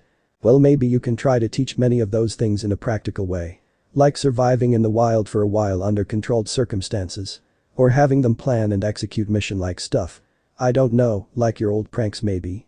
Naruto hugged her. Hinata, you are a genius. Hinata went beet red. Naruto, but they need to learn discipline, too. Damn it. They made their way over to the group of ninja aspirants. Morning kids. Good morning Naruto-sensei. I want you to meet Hinata, she is a good friend of mine and will most likely help me with your training in the future. They greeted Hinata and they told her about their training for a while and how they had come to train under Naruto. Finally Naruto stepped forward. I am sorry, but we have to go now and I will need to steal my alter ego here from you. I will give you a bunch more shadow clones for practice though. He dispelled his path and quickly collected the chakra metal and sealed it away. Naruto then created a couple hundred shadow clones for them to train with. He and Hinata said goodbye to the children and they returned to the village. Why did you dispel your path and return your eyes to normal? Do they require too much chakra? Naruto shook his head. The reason is that I need to get to Suna and I don't want anyone to know about my powers yet. The Chunin exams are being held there and Gaara has organized a meeting with the Kages and daimyos of the elemental nations where I can state my intentions. Well of course he didn't include Tsunade and the fire daimyo because they might make negotiations difficult but I guess I'll run into them there. Anyway, wanna come with me? Hinata smiled and immediately agreed, thoughts about a week-long trip alone with Naruto sprouting in her head. Alright then, step in. They had reached a big teleportation seal again and entered it. There was bright flash in front of Hinata's eyes and the landscape had changed completely. The air had become extremely dry and in midday sun shone down mercilessly. Heat was radiating off the dusty streets which were surrounded by tall buildings made of sandstone. They were in Suna. Naruto-kun, this is amazing. What is the distance between Suna and your little ninja village? I don't know. Anyway, let's find Gaara. After a short talk with the Kazekage they decided to wander around a bit until it was time for the meeting with the Kages. Still in the Kazekage residence they met Shikamaru, who beckoned them into an empty room. After putting sound and other protection seals up they began to talk. Hello Shikamaru-san. Naruto, Hinata, it's really good to see you. I am glad you are both alright. Hey Shikamaru. I guess I get you to thank for providing me with food while I was hiding out in Konoha. Nah, I had Anbu following me for quite a while after your escape. I had Shino do it. Alright then, I still need to thank him. Suddenly realization dawned on him and he grabbed Shikamaru by the throat. Wait a second. You could have sent me a message about what happened to Hinata. Why didn't you tell me? I'm sorry Naruto, but Shino and I decided this together, you would have only gotten yourself captured or killed. Hinata grabbed Naruto's arm holding Shikamaru. I think he is right Naruto. Naruto let Shikamaru go. Perhaps he did have a point, but that didn't prevent Naruto from being angry about the situation. In any case, I am glad that you are alright, Hinata. My father, along with his friends on the council, tried to make the Hokage pardon you, but they were overruled. Hinata nodded. What about her family? Aren't they Konoha's most powerful and influential ninja clan at the moment? Couldn't they do something? Hinata went a bit paler, looked to the ground and spoke very quietly. Naruto, my father was the one who put the cage bird seal on me. Ooh. I'm so sorry Hinata. He put his arms around Hinata to give her a hug. Shikamaru was a bit intrigued. So if he put the cage bird seal on you, why don't you have it now? Oh no, Naruto found a way to remove it. Then you should maybe put a headband on to pretend you still have it. You are bound to run into one of the others sooner or later and it might be beneficial if they think they can control you and blackmail Naruto. What? No way. I want to send a clear message that Danzo bastard that he should not mess with me. This information is a powerful tool, Naruto. Naruto took a glance at Hinata and noticed she was looking at him with pleading eyes. She obviously thought Shikamaru was right. Naruto let his head sink in defeat. Alright. Alright. So judging from your appearance you are that hotshot new warlord in the West, aren't you Naruto? Yeah, I won that title 1 year ago and we have made some progress until now. But it is still a long way to a unified West. Shikamaru nodded. This was very good news, something he could possibly use for his plan. Anyway Shika, what's new in the leaf? Shikamaru's face grew darker as he started to report. Sasuke was married to Sakura half a year ago after a bit of intervention from the council. Wow, Sakura must have been really happy about that. Well, Sasuke has grown very detached and obsessed with his training this last 2 years, even more than before. His loss against you at the Valley of the End against you seems to be troubling him greatly. Well, and apart from that, Sakura is surely not happy about what the council decided a few weeks ago. What do you mean? Well, since Sasuke is the last of his clan in Konoha, he is eligible to be part of the Clan Restoration Act, meaning he is to take multiple wives. But Sasuke strictly refused to be paired with civilians or elder women. So the wise council decided to marry him to Ino and Tenten, since they are the only remaining acceptable kunoichi in our age group. Hinata and Naruto gaped. Wait. What? Did they agree to this? No, both of them don't want to be married to him anymore. Then they shouldn't have to. Shikamaru nodded. There is more. Danzo has reactivated his root program. The program entails the training and conditioning of very young children and switching off their emotions. The clans are forced to send a part of their offspring into the program. Naruto and Hinata stared at him, those were grave news. And then there is your old teacher. Naruto's eyes narrowed. Which one? Master Jiraiya. What do you mean? Over a year ago a new Anbu appeared under Danzo's command. He soon made a name for himself since he is both powerful and intelligent. On a rather harsh mission he was accompanied by Shino, who reported to me that the man was forced to summon several toads to aid them. And he has white hair, even though it doesn't look anything like his old mane. But I'm working directly for the village, quietly following orders that doesn't sound anything like him. Exactly. Huh? Oh no. If you think about it, it makes sense really. Lady Tsunade and Master Jiraiya are possibly the two strongest and most influential ninja in the village and would be the first to directly oppose Danzo. So they were obvious targets for whatever he did. We have to stop this. Are you sure it is Danzo? And do you still not know anything about the method he uses? I am reasonably sure that Danzo Shimura is the one controlling the Hokage, but the how is still a complete unknown. I would actually like Hinata to take a look with her Byakugan to see if she can find something out. I am sorry, but I currently cannot use my Byakugan. Why? That's a secret. Shikamaru shrugged, if they tried to keep something hidden, he wouldn't stop them. Too bad. Well, we have informed the Fire Daimyo about our suspicions and gave him what little proof we had about Danzo manipulating Lady Tsunade. We tried to convince the daimyo to stop Danzo's actions and force him to release his grip on the power. But he is actually pleased with Danzo's approach because he thinks it will make his village stronger. So as you can see, the overall situation is quite grim. To improve it, I have thought of a plan to protect my own and our allied clans from Danzo's actions. Additionally, it could destabilize Danzo's support on the council and probably turn the population against him. But most of all, I hope this will change the daimyo's opinion. But I would need your help. This is stupid. We should do something finally and not talk about destabilizing or crap like that. What do you want to do? Start a civil war? The streets would run red with blood and our allies are still outnumbered. Or do you want to go to the Leaf with your own army? I can guarantee you in that case every single Leaf ninja will stand against you. We need to free Tsunade Bachan from his influence. Well, about that. We had Ino try to enter her mind 3 weeks ago. He lowered his head. She is still in a coma. Will she be alright? Yeah, we think whatever caused this will expire eventually. Currently though, even her father can't help her. Anyway, bottom line is we don't have a clue how to free the Hokage. Then we need to kill Danzo. With a little luck, Bachan and Hirosenin will be free once he is gone. I never thought you would ever use such tactics, Naruto, or even actively try to kill anyone really. Naruto's face darkened. Well, I learned the hard way that sometimes it is better to kill one enemy than allow him to hurt your allies. I hope you won't use that new course of action too freely. Temari is very thankful for what you did with Gaara, you know. I don't think you can compare Danzo to Gaara, Shikamaru. Don't worry, I will be very careful when picking my targets. Shikamaru nodded. Well, if you want to kill Danzo, you should know that he has been very cautious over the last 2 years. He is almost always with Lady Tsunade, protected by multiple jonin and his special Anbu. I don't think you stand a chance. You have no idea what I can do, Shikamaru. Shikamaru sighed. Fine, your best bet would be attacking them on their way back to the Leaf.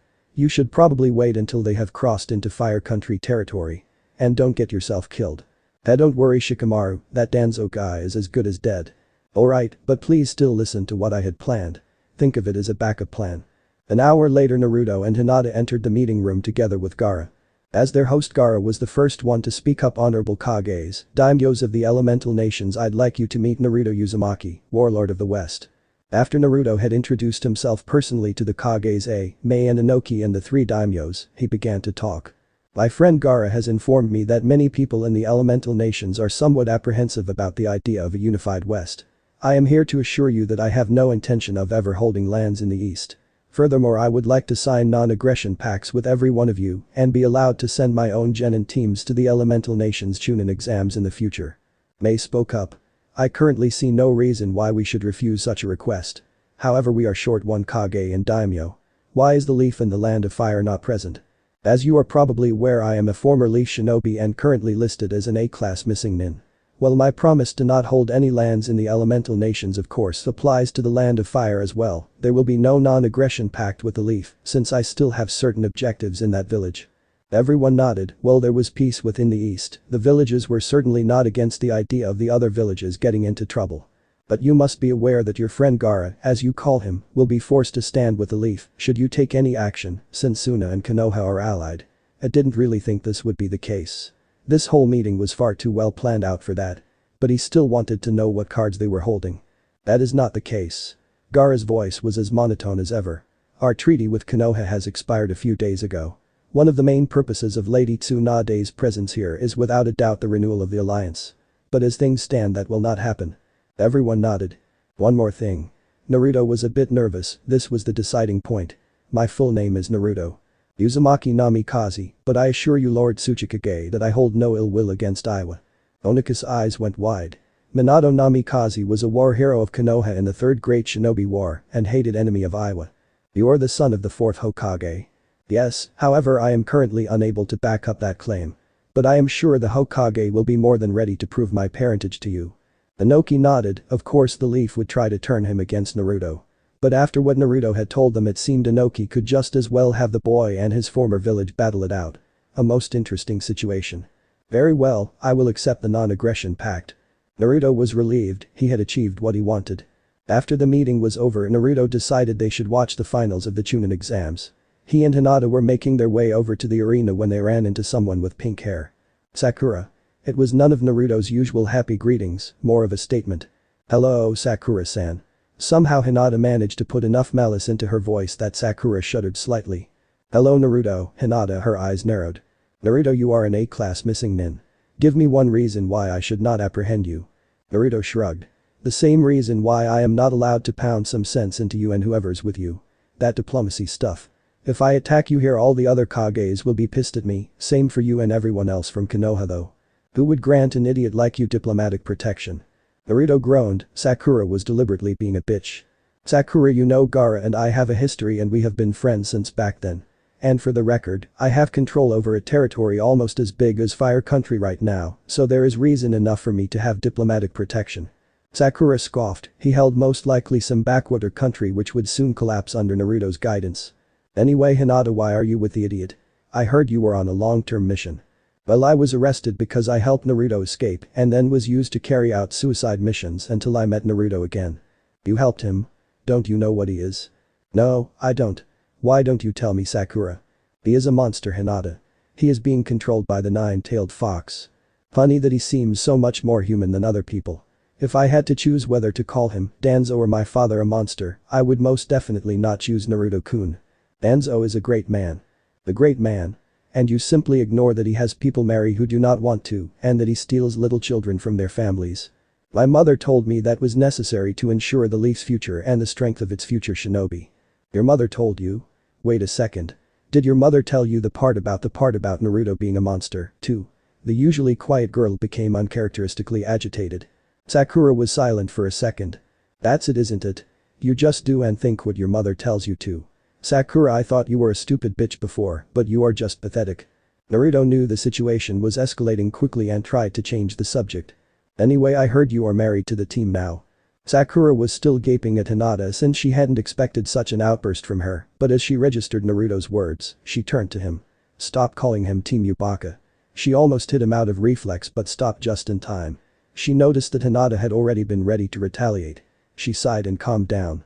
Yes, I am married to Sasuke, and we are very happy together. But Naruto knew Sakura enough to see that something was wrong. Wait, are you lying, Sakura?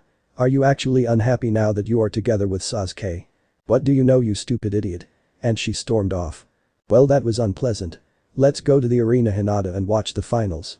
They made their way into the great arena and onto the VIP tribune, where the other Kages were gathered, including Tsunade, who was accompanied by Danzo. Hey, Bachan. Naruto, Tsunade, let me talk to the boy. Naruto immediately knew something was wrong. The old Tsunade would have had bloody vengeance for cutting her off. But this one acted like an obedient puppy and stepped behind Danzo. What have you done to her? I don't know what you are talking about. She doesn't act like herself. You have changed her. I have only convinced her of my ways to strengthen the village and she respects me for them. Talking about respect, what do you think your father would say about you opposing his village? I know he would be proud. The certainty with which he said this surprised Danzo a bit. Anyway, now he was addressing Hinata. I see you have found your target, Ms. Hyuga. And that you failed to fulfill your mission. I could never hurt Naruto-kun. Very well, but you will have to return to the leaf with me. Never. I'd rather die. Hinata glared at the old man but lost the staring contest and looked to the ground. You know that could be arranged very easily. Naruto had a really hard time not to sprout a happy grin and tell Danzo to his face that he had already lost that advantage, but he had promised to keep the fact a secret. Hinata will not come with you. Do you care for her? Maybe you would make a trade for her safety then. Last time I checked you stole a lot of money from Konoha. I did not steal it, it was mine to begin with. And you should know that I would be a very bad ruler if I gave up even a small portion of my funds in the middle of a great war. We could however negotiate once that is over. Very well, Lord Namikaze, I look forward to doing business with you. As they took their seats to watch the final matches of the Chunin exam, Naruto was still thinking about Danzo. I will get him for sure. It was one day after the final of the Chunin exams in Suna. The main representatives from Konoha were heading home. They had crossed the border to Fire Country 1 hour ago. In the front were Kakashi and Guy, followed by Tsunade, who was flanked by Danzo and Sakura. Behind them were Shikamaru and 2 of Danzo's Anbu. Then everyone stopped. Blocking the road in front of them was one strangely metallic-looking Naruto. He opened his mouth and a projectile flew out of it right at the Konoha group. The projectile hit the road right between where Kakashi and Guy had stood moments ago and exploded into a large fireball. But the 2 veterans had already moved out of the way and immediately rushed the figure. While Guy engaged a figure into jutsu, only to be blocked by its metallic appendages, Kakashi kept his distance, used his Sharingan to beepize their opponent's abilities, and then used several long-range ninjutsu to attack him. But the path stood its ground. Danzo became nervous. He immediately had quite a good idea what this was about. He began fiddling with the bindings around his right arm, starting to remove them. From one side of the road a loud rumbling came out of the forest. Then they saw a giant monster made of earth and stone walking towards them, knocking down trees on the way. Tsunade and Sakura engaged it. While the earth elemental was usually really powerful and resilient, the woman's super strength easily started chipping away at its limbs and the rest of its body. It was only a matter of time until it would fall. Under Danzo's right sleeve something metallic was glittering and he was starting to open clasps on it. From behind the group 4 Narutos appeared, all a Rasengan in hand. When Shikamaru noted that 2 of those headed towards him, he quickly stopped them with a shadow bind jutsu. The other 2 engaged the Anbu. Both Rasengans missed, but they fought the Anbu tooth and nail in a taijutsu and ninjutsu battle. Danzo had finally undone the bindings, he didn't even bother with putting away the metal casing, but immediately started hand signs. Several kunai hit the ground in front of him. The first 3 attacks had been diversions, but this one was the main attack. In a flash Naruto appeared before the old man, Rasengan in hand. Naruto could see that Danzo had just finished his hand signs, but before he could do anything else the Rasengan was already tearing through flesh and bones. Naruto continued to push the blue orb forward until it destroyed Danzo's heart and finally all resistance stopped. The attack had pierced right through Danzo's body and Naruto's hand and arm were covered in warm blood. Danzo's body crumpled to the ground. Naruto was sure that there was no way for anyone to save him now, but to be on the safe side, he pointed his other arm towards Tsunade and used his diva path to fling her away full force, pushing her through several trees and out of sight. He hoped the woman was going to be okay. Then he teleported again, this time to get away from the remaining leaf shinobi. Half an hour later, after several teleportations, he was back in the western regions in safety. A few days later Naruto learned that somehow Danzo Shimura had survived. The end. So how was this part? I hope you like it. And if you like it, share this part with your friends and like the video too. And don't forget to subscribe our channel for daily awesome fanfiction. Okay, it's time for me to go. Bye bye.